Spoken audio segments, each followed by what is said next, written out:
Bom dia, boa tarde, boa noite para vocês que estão me ouvindo.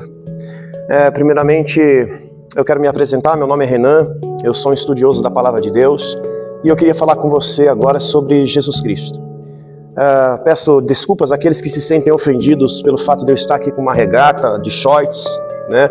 Há algumas religiões que acreditam que nós devemos estar vestidos de uma forma mais agradável aos olhos para exercer essa mensagem da qual eu vim aqui apresentar. Porém, eu estou aqui no meu ambiente de trabalho, é sempre tudo muito improvisado. Quem me conhece sabe que no dia a dia eu faço essas pregações e eu faço espontaneamente, né, e do jeito que eu estou trabalhando. Então, a vocês que se sentem ofendidos por isso, eu peço que essa mensagem não seja anulada no coração de vocês por causa da minha vestimenta ou da aparência do lugar, tá bom? Eu estou aqui no ambiente de sítio, né, estou trabalhando na lida aqui e, infelizmente, é a roupa que eu tenho no momento para estar aqui diante de vocês. E vocês que sabem que o Evangelho não se constitui por aparência, eu peço também que permaneçam para ouvir essa mensagem que eu tenho para te passar.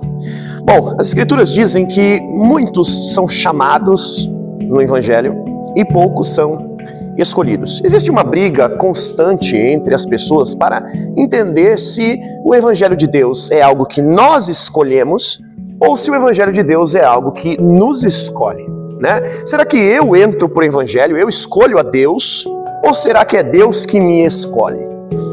E o que acontece quando eu acredito que eu escolho a Deus? Quando eu acredito que Deus é uma figura, é algo que está ali, e eu devo romper a porta, né? Eu devo, então, tomar as decisões para ir até Cristo. O que acontece quando o meu coração, ele entende que sou eu que devo fazer algo para estar diante de Deus, né? É muito perigoso esse tipo de pensamento, porque nós constantemente vamos errar, constantemente nós vamos falhar. Por mais que você tenha aceitado a Jesus e a partir dali tenha uma vida completamente diferente daquela vida antiga que você tinha, por mais que esse desejo no seu coração pelas coisas do mundo esteja cessando dia a dia, nós temos que ser claros que todos nós vamos pecar e somos pecadores, né? A Bíblia fala que aquele que diz que não tem pecados é mentiroso, é inimigo de Deus, né? Aquele que diz que não tem pecado já pecou.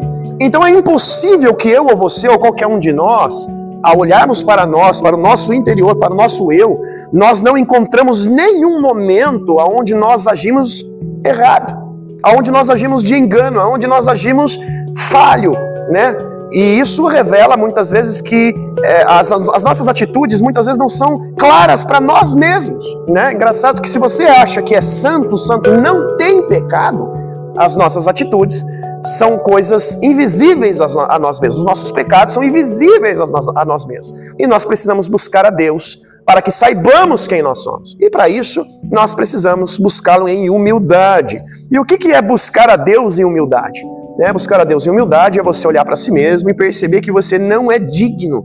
Humildade é se colocar diante de Deus como algo pequeno, como algo insignificante, como algo frágil, né? É essa humildade que Deus quer que você tenha diante dele. E quando nós achamos que ir a Deus é uma escolha partida de nós, né? No dia da nossa dificuldade, no dia da do nosso desvio, do nosso cair, né? Nós achamos que nós mesmos devemos voltar a Deus, né? Com as nossas próprias obras, com a nossa própria conduta, fazendo de nós mesmos os ocasionadores da nossa própria salvação, o nosso ocasionador de quem Deus é. Muitos de nós temos o costume, quando eu falo nós somos cristãos, ou que se dizem cristãos, eles e nós temos o costume de usarmos versículos, textos do Antigo Testamento para nos voltarmos a Deus. Quando Deus se dirigia a um povo determinado, o povo israelita, né, israelense, não sei como é que vai usar no plural, e dizia ao povo, voltem-se a mim, né? E nós vamos usar esses textos sem entender o contexto da época, em que situação que aquele povo se encaixava, não tendo a Cristo, né? Não tendo o Espírito Santo como consolador das suas almas, como intercessor, né, de suas almas, né, porque tudo isso aconteceu pós o cristianismo, né, e nós vamos colocar esses textos na cabeça das pessoas dizendo que é necessário que essa pessoa faça algo para se achegar a Deus, né? E esquecemos textos que dizem que os nossos melhores atos de justiça são como coisas imundas diante de Deus, são como trapos imundos diante de Deus, né? E que por nossa própria justiça, nossa justiça própria, ou seja, com o fazer da minha mão, que de maneira nenhuma eu consigo fazer algo que possa merecer esse Deus, né? Então quando você faz algo para dizer assim, não, eu vou fazer isso para ir a Deus, eu vou fazer isso para merecer a presença de Deus, você está desvalorizando a Deus. Se você tivesse toda a sua fortuna, né, todo o dinheiro que você tem, toda a tua vida, e você desse a Deus para merecê-lo, você estaria equiparando, comparando, igualando Deus àquilo que você faz, dizendo, eu fiz isso, agora eu mereço isso. Semelhantemente, nós somos levados a acreditar, né, que ao darmos os nossos dízimos e ofertas na igreja, que ao fazer isso, agora nós merecemos, nós podemos cobrar a Deus, né? Erroneamente também usam aqueles textos, né, fazei prova de mim, né? E as pessoas vão lá e dizem, agora eu determino, eu dei o meu dízimo, agora eu determino o meu carro zero. Esse Deus que vocês estão servindo chama-se Mamon, né? Chama-se Deus da riqueza, né? Nós sabemos que o cristão verdadeiro, ele não mais valoriza a sua vida material, ele não mais valoriza a sua vida terrena. Para ele, as coisas deste mundo, o adquirir, o poder, a cobiça dos olhos, a cobiça da carne, não tem mais valor. E, portanto, ele não busca a Deus mais por isso, para receber essas coisas. Antes ele confia na lei do Senhor, antes ele confia no Senhor em sua salvação. Jesus faz uma comparação ali do que é semelhante ao reino dos céus, e muitas das vezes, aliás, uma das vezes mais importantes que eu acho que ele fala ali da comparação é do homem que busca boas pérolas, né? Onde ele diz o homem espiritual é semelhante, o homem de Deus, né? O homem espiritual é semelhante a um homem que busca boas pérolas, e tendo encontrado uma pérola de grande valor, vai, vende tudo que tem e compra aquela pérola. Ou seja, quando você encontra o céu, né, quando você percebe o mundo espiritual, você logo já entende que todo outro valor que tinha para você já não é mais significante, né, já não tem mais valor, né, é uma questão de valores, literalmente. Você que busca a Deus por causa dos valores terrenos, eu sinto muito, vocês estão se dedicando a Mamon e servindo a Mamon, que é o Deus das riquezas, é o diabo, né? Vocês estão servindo e dedicando-se ao diabo. Mas voltando, né? Então você acha que o seu levantar depende de você, né? Quando você acredita que é você quem escolhe a Deus, e você cai ou você desvia, você crê que o seu propósito, né, em estar ali naquela condição decadente é por tua conta, né? E esse peso da culpa cai sobre você, né? Essa culpa está diante de você, não te dando outra escapatória a não ser ficar mendigando Deus nas portas dos lugares, acreditando que você de alguma forma deve buscá-lo para tê-lo, né? E infelizmente, muitos não conseguem. Resposta disso é quando nós vamos evangelizar, né, aí nas ruas para as pessoas, e a grande maioria dos bandidos, dos andarilhos, né, das pessoas que estão em decadência, em droga, os drogados, né, os viciados, eles são cristãos, né? E você chega lá e fala para ele, poxa, mas você já foi da igreja? Não, eu era da assembleia. Não, eu era pastor. Não, eu era missionário, eu era presbítero, né? E a pessoa está ali naquela condição deplorável, porque ela acredita que ela é a ocasionadora das situações que acontecem na vida dela. Sendo assim, ela acredita em suas próprias obras para a redenção e salvação e para voltar a Deus, né? É como se, quando ela se mede, ela se enxerga bem, né? E ela está numa condição de salvação. E quando ela não se enxerga bem, ela está numa condição de condenação. Ou seja, que salvação frágil é essa que essa pessoa tem, que num dia ela está salva e no outro ela está condenada, porque tudo está relacionado às suas obras de pecados, né? Então, quando você chega para uma pessoa e diz assim, olha, como está o seu dia hoje? E a pessoa diz, não, hoje eu orei, eu me santifiquei, eu busquei, eu jejuei, eu li as escrituras, hoje eu estou salvo. Aí essa pessoa vai dormir, no outro dia cedo ela acorda, e ela tem um péssimo dia no trabalho, discute com a esposa e fala um palavrão. escapou, né? Foi uma situação esporádica ali que forçou a pessoa a agir na raiva. Então ela se enche de condenação e a partir daquele momento ela já não está mais salva. Ou seja, se ela não fizer alguma coisa para reverter esse palavrão que foi o pecado ilustrado aqui, ela precisa buscar a Deus, jejuar 12 horas ou fazer algo para voltar a merecer essa salvação. Então, isso chama-se salvação por obras. Salvação essa que é condenável aos olhos do Novo Testamento. Né? Salvação essa que Cristo disse que não seríamos salvos por isso. Que a obra da lei, o cumprimento daquilo que é bom, mas tendo que cumpri-lo para ser salvo, isso nos ocasionaria a perdição. Né? Então, o que eu quero que você entenda é que as Escrituras, principalmente ali, o livro de Romanos, que eu indico muito que vocês leiam, né? Ele vai falar sobre salvação gratuita, né? Não sendo necessário as obras da lei para tal, né? Não sendo necessário o cumprimento de obras para tal, né? Mas sim o fato de acreditarmos, né? Então nós vemos que nós temos assim um chamado geral, dizendo Jesus, né? Então a palavra diz, muitos são chamados, poucos são escolhidos. E dentro desse versículo, né, nós temos 3 classificações. O mundo que não é cristão, né? O mundo que não aceita Jesus, que não o reconhece como Senhor, o mundo que diz que não existe Deus, ou que Jesus não é Deus, ou que o cristão não é um verdadeiro escolhido, né? Que não há verdade no cristianismo. Esses são os ateus, as outras religiões, os adeptos de outras culturas, né?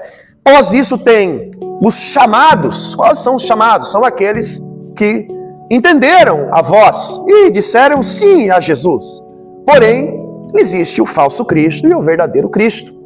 Então nós temos a primeira classificação, que são aqueles que são do mundo, vamos classificá-los como um mundo, que não deram voz ao Espírito, né? Não deram voz ao nome Jesus, não deram voz ao cristianismo, né? Depois nós temos uma outra parcela que são os cristãos, que pelo menos no Brasil é a predominância religiosa, que são espíritas, que são cristãos, macumbeiros de todos os tipos, mágicos de todos os tipos, católicos, evangélicos de todos os tipos, assembleia, adventistas, até o testemunho de Jeová, todos eles veem Cristo de alguma forma. Esses são os chamados, é aqueles que ouviram falar Jesus e o ouviram, né? O aceitaram, né? Vamos dizer. Portanto, dentro desse meio existem os escolhidos, né? Então nós vemos 2 peneiras passando aqui, uma peneira que separa o mundo do cristão no chamado, e dentro dos chamados nós vemos os que são escolhidos. Mas escolhidos para quê? Qual é a diferença de uma pessoa que se diz cristão para um escolhido? O escolhido, ele vai ter uma visão sobre o que Cristo é diferente daqueles que aceitam a Jesus da sua maneira, né? O cristão, ele vai olhar o verdadeiro cristão do falso cristão, né? O espírito do anticristo e o espírito de Cristo, né? Nós temos sempre essas 2 moedas, esses 2 caminhos, esses 2 lados, né? O bem, o mal, a luz e a treva, né? O falso Cristo e o Cristo verdadeiro, né? O falso profeta e o profeta, né? Então nós sempre temos esses 2 lados. Mas ao lermos as Escrituras, nós vamos entender que as Escrituras nos determinam como pecadores, a todo momento, como alguém incapaz de praticar e cumprir a lei de Deus. Sendo assim, sendo transgressor da lei, somos obviamente culpados, porque somos transgressores, merecedores de males, merecedores da morte, né? E uma vez que você percebeu isso, há algo em você diferente, mostrando a escolha divina de Deus sobre você. Uma vez que você percebe que não é merecedor, uma vez que você percebe que por mais que você faça, você não é digno, você está a um passo de se tornar um cristão, né? Primeiramente porque a Bíblia diz que o Espírito Santo, o Espírito de Deus, convence o homem do pecado, da justiça e do juízo, né? Então, o primeiro passo é você entender o pecado. Então, é o pecado, a justiça e o juízo. Então, o primeiro passo é você entender o quão pecador você é. O primeiro passo é você entender o quão você não merece. Então, a primeira evidência dos escolhidos, não dos chamados. Os chamados é todo aquele que aceitou Jesus de alguma forma, que participa de uma igreja, de uma denominação, de uma religião. Esse é o chamado a Cristo. É você que recebeu uma Bíblia à sua casa. Você que um dia leu uma placa escrito Jesus é o caminho, né? Todos vocês que tiveram acesso ao cristianismo, de alguma forma, vocês foram chamados, né? Existem pessoas que vão viver e morrer e nunca vão ouvir a palavra Jesus. Esses não foram chamados, pertencem a uma outra qualidade. Ou pessoas que ouvirão Jesus e dirão, esse é uma história de conto de fadas, né? Então, entenda bem, primeiro patamar. Segundo patamar é todo aquele que teve uma fé para crer que Jesus ao menos existiu, ou crer em Jesus da sua forma, ou tentar agradar a Jesus com as tuas obras, do teu jeito, né? Montou a sua religião. E nós temos a terceira, que é aquele que são escolhidos. O escolhido, primeiramente, ele vai perceber o quão pecador ele é e indigno de Deus. Isso já te coloca no lugar onde Deus quer que você esteja. No lugar de humilhação, no lugar de pequenez, no lugar de humildade, no lugar de insignificância, que você se enxergue insignificante. Não significa que você não vale nada. Aliás, Deus deu o seu filho por amor a você. Então, é você que precisa se enxergar como não merecedor. É diferente. Você tem um valor e o Espírito se move em você. Mas você precisa se enxergar como não merecedor, né? Um coração orgulhoso e soberbo não pertence a Deus, né? Então, a primeira coisa, o primeiro sinal que revela que você é um escolhido é a maneira que você se enxerga, né? A maneira que você se vê espiritualmente, né? E quando nós se enxergamos como realmente somos, percebemos a natureza frágil e pecadora que é as nossas almas, as nossas vidas, né? Então, o primeiro passo é reconhecermos a nossa fragilidade. Sendo frágeis e merecedores então do mal, sendo frágeis e merecedores do inferno, agora nós precisamos de salvação, de redenção. Não tendo como alcançar a redenção, então nós precisamos de um Salvador, alguém que estenda as suas mãos a nós e nos tire da nossa decadência. Então, nisso entra o verdadeiro cristianismo, aonde o preço pago, a oferta no altar, aonde a valia das nossas vidas está imputada a Ele. Então, nós entramos no segundo passo do verdadeiro cristianismo, é em quem confiamos. E quando você confia em Cristo, você não confia em você. Quando você sabe que é Cristo quem fez o trabalho, Cristo que está por você, que é Cristo que morreu e pagou o preço, então você não vai acreditar que você é capaz de fazer algo. Pelo contrário, a tua confiança está toda em Cristo. E automaticamente nós vamos vê-lo, enxergá-lo como nosso Senhor, porque nós éramos escravos do mundo, pertencentes às obras do mal, mas agora então nós somos comprados por esse sangue e pertencendo, obviamente, a esse dominador agora, né? Que é Jesus Cristo, que é o nosso Senhor, né? O chamamos então de Senhor e automaticamente não vivo mais eu. Por quê? Porque eu devo colocar entre mim e as minhas más obras um abismo agora. Entre o meu velho homem e o novo homem deve haver uma separação, né? Uma distância, né? Que acontece com todo aquele que realmente reconhece Jesus como o único Salvador, né? Como a única maneira de ser salvo, como o único caminho para a salvação, é se apoiando com fé nessa graça, é se apoiando com fé nesse sacrifício, né? E uma vez que eu faço isso, a vida logo não é mais minha, não sou mais eu quem vivo, né? Não é mais as minhas vontades, os meus planos, os meus desejos, o meu eu, o meu ego. Automaticamente agora entra o propósito divino de Deus, o Espírito Santo de Deus se derrama nesse momento, né, me convencendo, né, da justiça que Cristo fez pelos meus pecados, né? e automaticamente eu viro um servo, anunciador das boas novas, fazendo cumprir-se o propósito de Deus em mim, né? E depois, pelo terceiro estágio, né, do convencimento do Espírito Santo, é o juízo. E o juízo é o juízo que virá. O que é juízo? O juízo é quando bate-se o martelo, toma-se uma decisão e é derramada a sentença. É o julgamento que virá às nações, né? Então o juízo, que é o motivo principal, né, do qual nós buscamos a Cristo, porque confiamos nele, né, para que sejamos julgados nele, né, não pelas minhas obras, mas pelas obras dele. Quando o justo juiz olhar para você, ele vai enxergar quem? Você com as suas obras ou Cristo? Aonde está a sua confiança? A confiança está no que você faz para ser um cristão? Ou a sua confiança está no que Cristo fez para que você seja um cristão? Obviamente, meus irmãos, que vocês podem estar se debatendo interiormente, dizendo, olha, mas eu preciso fazer algo para ser salvo, eu preciso fazer algo. E eu te digo que não. Para ser salvo, não. Você faz algo porque você é salvo. Você faz algo porque o Espírito de Deus se manifesta em você, e esse fazer não depende de você, mas do Espírito de Cristo que está em você. Então até o fazer da sua vida depende da manifestação dos dons do Espírito de Deus. Então você não pode atribuir a você o ato de fazer, mas você deve confiar justamente em Cristo, justamente no Espírito Santo de Deus, que habita dentro de nós, nos dando a capacidade de exercer os dons. Muito interessante isso. E o juízo virá.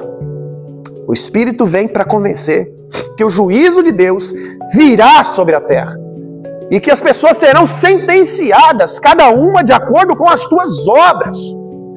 E nós estamos acostumados com o evangelho de conto de fadas, onde dizem Deus é amor, Deus é bonzinho, Deus não fará isso. Que Deus é esse, né, que tem coragem de condenar alguém a uma eternidade de pecados.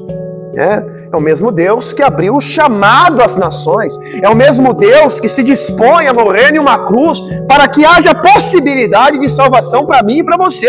E sabe por que não há facilidade de compreensão da benevolência de Deus entre as nações? Porque justamente essas pessoas estão tentando se salvar por si próprios, sendo deuses das suas próprias almas, sendo os mediadores de si mesmos a Deus, sem que seja necessário alguém. Eles não querem se prostrar diante do Deus verdadeiro, não querem se prostrar diante de Cristo, muitas vezes o negando, muitas vezes o rejeitando, o menosprezando em seus corações, não aceitando a soberania, o poder, o nome sobre todo nome, a autoridade que Deus derramou sobre Jesus Cristo. Então, dentro desse chamado há o juízo.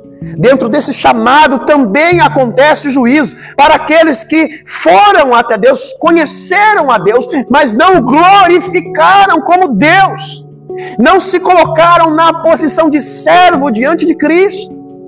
Esses então serão derramados na sentença, serão prostrados diante da sentença, do juízo que virá sobre a terra. E eu quero dizer a você, hoje é tempo de se arrepender. Nós não sabemos quanto tempo mais haverá. O Espírito que habita dentro de mim está gritando, olha, preste atenção, o fim está próximo, Cristo está voltando, preste atenção nos sinais, tudo está aí. Em breve todo olho verá, toda língua confessará, mas nesse tempo será tarde para alguns, ao perceber que Cristo verdadeiramente é Deus, Será tarde para muitos, e que esse não seja o seu caso, que esse não seja você, que está aí adiando dia a dia para se voltar a Deus e buscá-lo, que esse não venha ser você na preguiça, na distração, na fraqueza da sua carne, dizendo-se indigno, dizendo a si mesmo, não, eu não mereço, eu preciso primeiro ter boas obras e depois ir a Cristo. Mentira! Você precisa de Cristo. Você precisa dele para voltar-se a Deus. Você precisa do Espírito Santo para ser santo. Então, como você quer obras primeiro para merecê-lo? Você nunca merecerá. O papel é que você se coloque em humilhação. Não volte-se para o caminho da sua santidade. Primeiro olhe para o seu pecado. Primeiro olhe para você mesmo. O primeiro passo para voltar-se para Deus é olhar para si mesmo. E não querer ser um pastor, um líder, um mestre, exercer funções para que mereça de alguma forma aquilo que vem de Deus, de maneira nenhuma. Você precisa olhar para você mesmo. Olhe para o seu interior e perceba o quão pecador nós somos. Nós, eu e você somos. E quanto indignos e não merecemos o que Cristo é. E mesmo assim, Ele derramou a sua vida no Calvário para que pudesse me salvar e a salvar você. Então, fixe os olhos nisso. Preste atenção no que eu vou te dizer. Preste bem atenção. Muitos são chamados dentro do mundo. Muitos.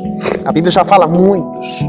Muitos ouvirão falar de Cristo dentro do mundo. E isso é como se fosse a primeira peneira a separar os que não são dos que são. Mas entre os que não são dos que são, existe uma segunda peneira que diz escolhidos, eleitos, aqueles que foram destinados. A Bíblia fala de tudo isso. Você acha que você tem o seu livre-arbítrio, dizendo eu posso fazer o que eu quiser, sendo Deus de si mesmo. E não percebe a Bíblia gritando, dizendo muitas são as intenções do coração do homem, mas o propósito do Senhor sempre permanece. Não percebendo que a Bíblia te chama de eleito, que a Bíblia te chama de predestinado, de escolhido desde o ventre da mãe, dizendo que há uma escolha divina sobre você. Vocês que não querem acreditar dessa forma, estão ainda vivendo através das suas próprias obras, achando que merecerão quem Cristo é, tentando comprar aquilo que gratuitamente está oferecido a você.